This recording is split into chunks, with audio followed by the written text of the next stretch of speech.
বাদশাহ আলমগীর রহমতুল্লাহ আলাই কোনো কৃষককে বলছিলেন, সফরের মাধ্যমে দেখা হয়েছিল, কৃষকের বাড়িতে একটু আপ্যায়ন হয়েছিল তার বিপদের কারণে, তো বলছে দিল্লিতে আইসো প্রয়োজন হলে।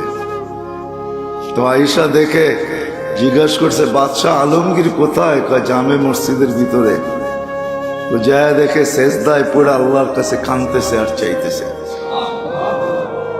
দূরের থেকে তো শোনা যাইতেছিল না, একটু কাছে যখন গেছে পায়ের কাছে তখন শুনতেছিল, কাঁদতেছে আর চাইতেছে।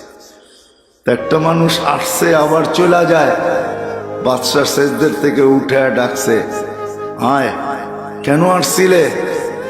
কয় সমস্যার সমাধান হয়ে গেছে। কয় শুনলামই তো না, সমাধান হইল কোত্থেকা?